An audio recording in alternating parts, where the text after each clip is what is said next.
대치동 독서법의 작가 박노성. 네, 여성호입니다. 네. 그러면 이제 대치동 독서법 예. 우리 책 본격적인 요약을 좀 요약을 해주셔야 될 것 같습니다. 네. 이 책은 이제 지금 이제 설명을 들으셨잖아요. 원장님이 설명을 들으셨는데 제가 이제 그 교육 현장에서 가장 많이 어머님들한테 들었던 이야기 중에 하나가 애가 책을 많이 읽는데 공부를 못한다. 네. 그리고 어렸을 때부터 독서를 열심히 했는데 성적이랑 연결이 안 된다. 이런 그 문의들을 굉장히 많이 하셨어요. 이 대치동 독서법이 나왔는데도 이 책을 아직 안 보신 분들이 많으셔서 그런지 여전히 저는 그 질문을 받습니다. 그래서 오늘 아마 이 방송을 들으시는 분 중에서 아직도 이 책을 못 읽으신 분들이 계실 거예요. 근데 그런 질문에 어떻게 좀 더 원활하게 그 어머님들이 이해하실 수 있을까라는 그런 취지에서 책을 시작을 했어요. 집필을. 그래서 이 책은 처음에 6가지 질문에서 시작이 됩니다. 첫 번째는 왜 1등하고 2등이 국어 때문에 갈릴까? 그리고 수시를 준비했는데 정시를 선택해야 할까?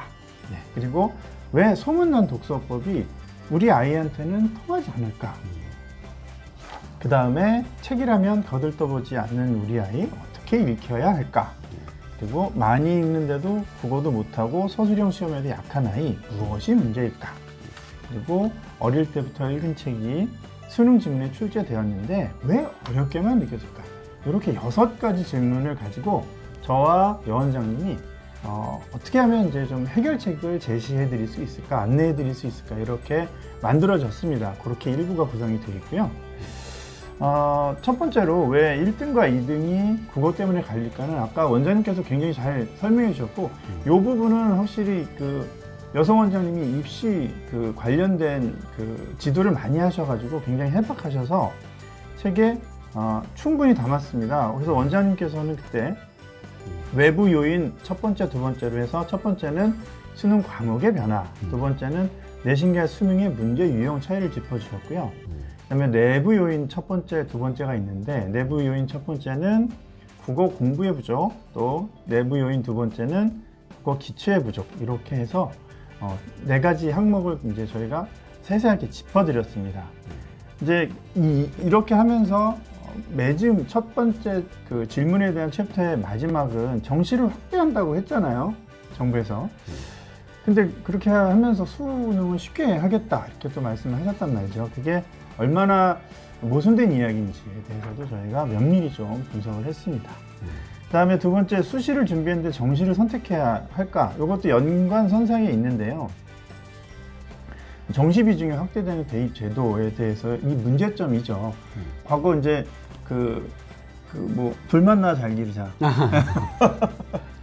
시대가 다르죠. 예. 네. 근데 지금 바뀌어가지고는 또 하나만 이렇게 더 낳아야 된다고 지금 3명을 낳으면 셋째를 낳으면 돈을 얼마를 준다 좀 이러죠.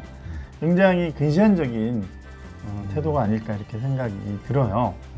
그 다음에 세 번째, 소문난 독서법이 왜 우리 아이한테는 안 통할까, 이런 거에 대해서 저희가 나름대로 이제 해결책을 찾아봤는데, 보통 이제 말콤 글래드웰이 1만 시간의 법칙을 이야기해서 한참 유행이었죠.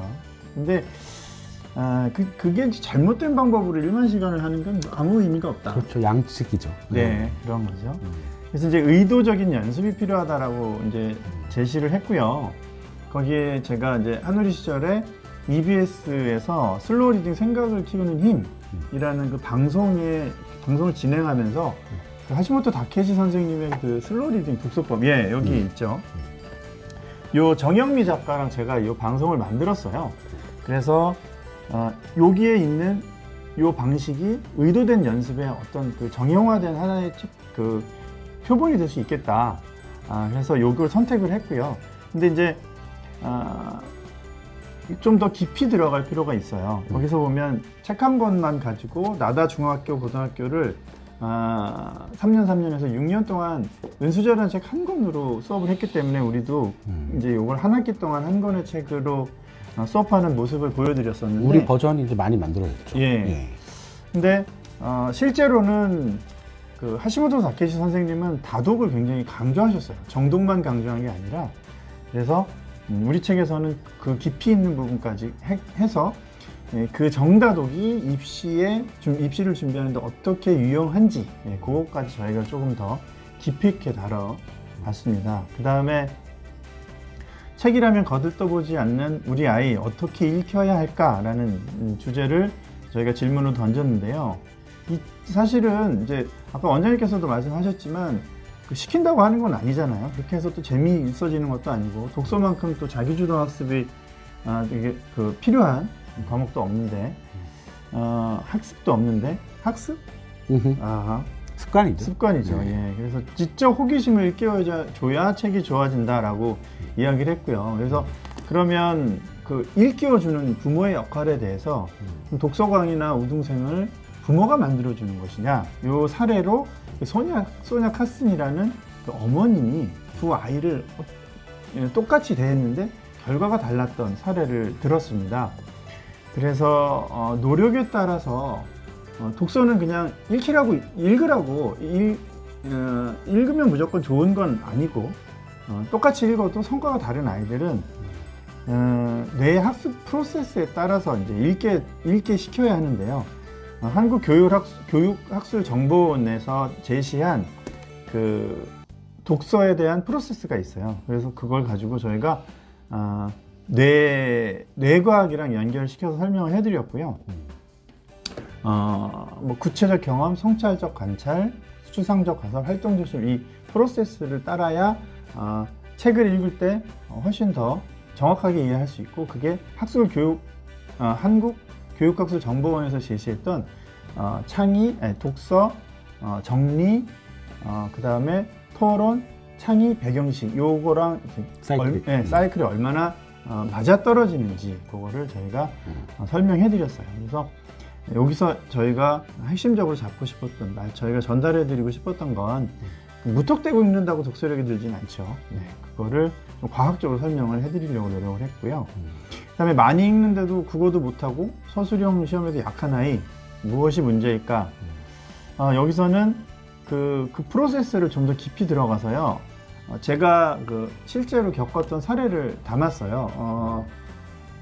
두 아이가 등장을 하는데 그 강남지부에 있었던 아이랑 관악지부에 있었던 아이였어요.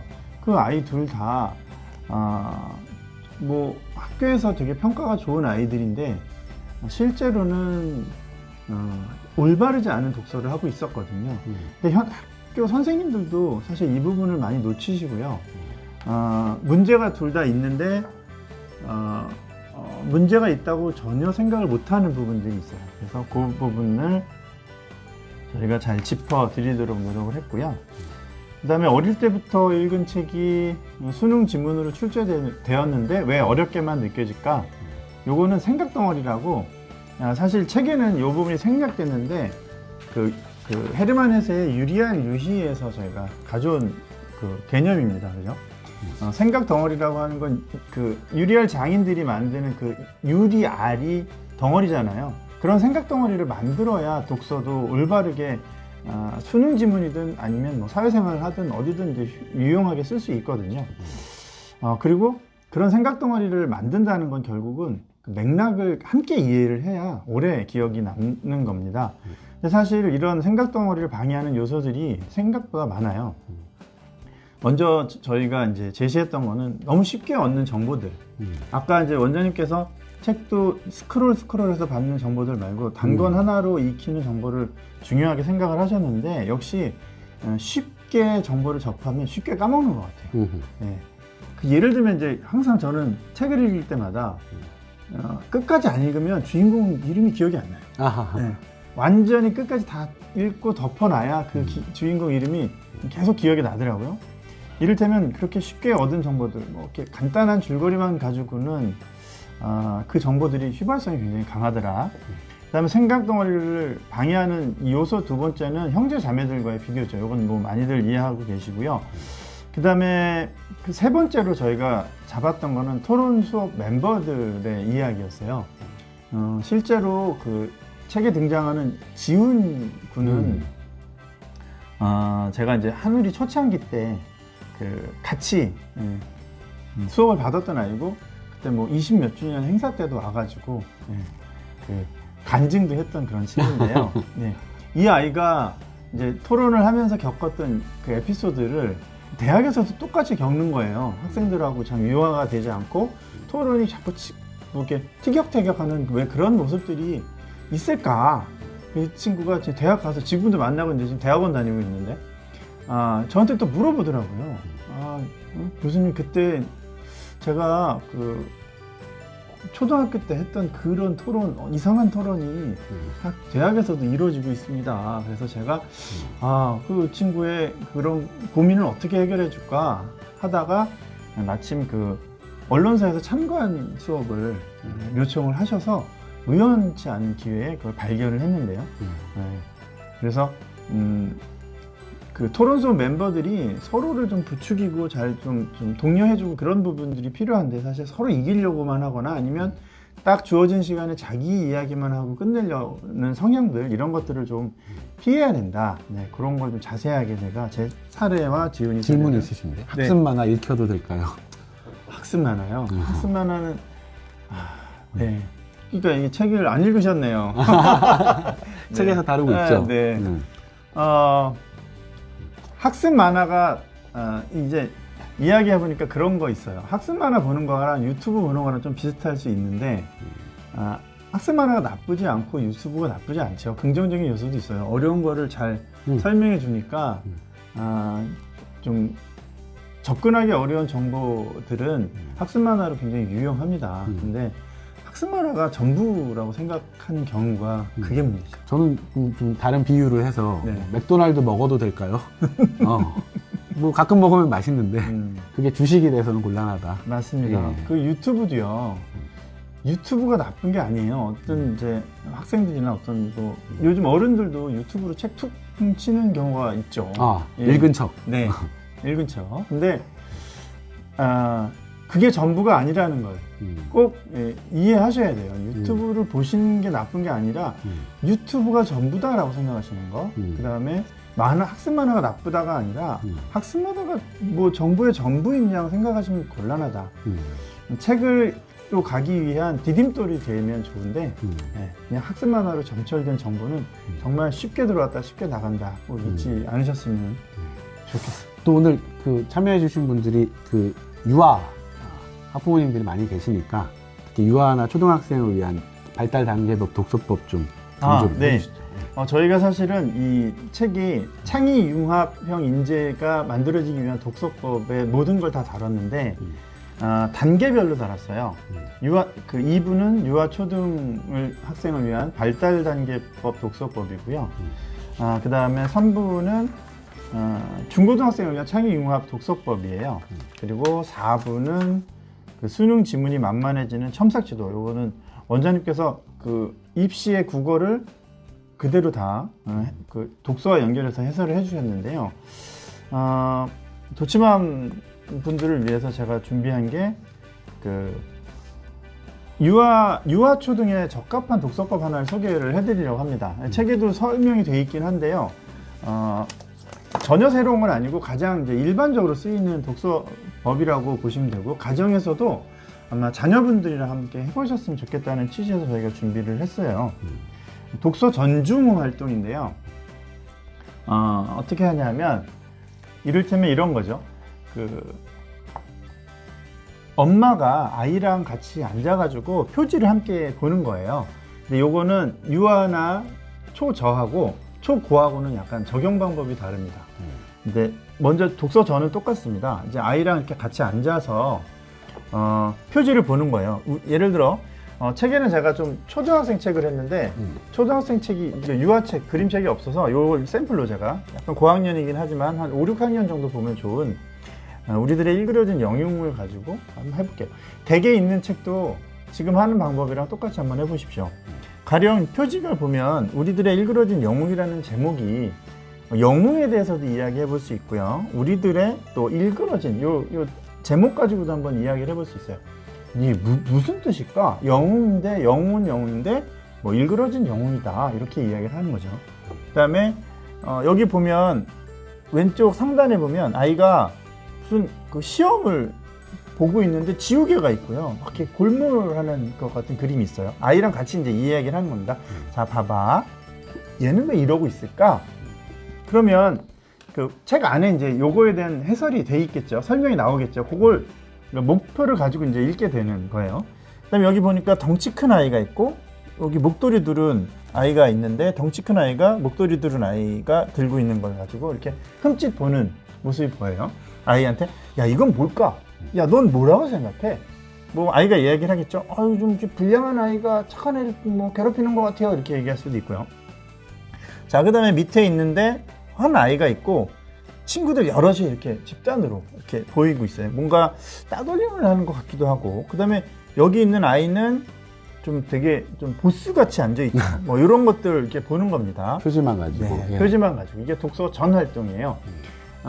유아, 초등은 이제, 초전은, 어머님께서 같이 읽으시겠죠? 그러면서 우리가 앞에서 봤던 부분을 다 되짚으면서 이제 읽으시는 거고요. 초등 고학년 같은 경우에는 이제 어머님이 안 읽어주시니까 아이와 함께 표지만 보고 이제 아이한테 주는 겁니다. 그러면 아이가 엄마랑 나눴던 걸 중심으로 이제 읽겠죠. 그럼 엄마는 엄마 하시던 일 하시고, 아이가 자기 방에 가거나 해서 책을 읽고, 그렇게 합니다. 이 독서 전 활동을 할 때 가장 좋은 거는 먼저 인물을 살펴보는 겁니다. 인물을 쭉쭉 살펴보시고요. 그 다음에 배경을 살펴보시면 좋아요. 시간하고 공간. 여기는 보니까 교복 같은 걸 입고 있으니까 이제 과거 같고요. 그 다음에 공간은 교실. 예, 이렇게. 그 다음에 사건은 이 제목을 가지고 유추해낼 수 있겠죠. 우리들의 일그러진 영웅. 이렇게. 싸웠나? 네, 네, 그렇죠. 그래서 인물, 배경은 시간, 공간. 그 다음에 사건. 요 프로세스로, 요 순서대로 이렇게 한번 아이랑 이야기를 나누시면 좋고요. 그 다음에 책을 읽으면서 주요 내용들을 파악을 하는데 중간중간에 앞에서 봤던 것들이 나올 때마다 이제 아이랑 딱딱 맞출 수가 있겠죠. 엄마가 이게 그랬구나 라고 이야기하면 아이는 좀 더 관심 있게 볼 수 있겠죠. 질문이 또 저학년 말씀드리니까 고학년에서 초등학교 고학년인데 동네 땡땡에서 뭐 고전을 읽어라 뭐 이렇게 얘기를 했다는데요. 네. 뭐 지나치게 수준 높은 책을 뭐 요구하는 이런 상황인 것 같아요.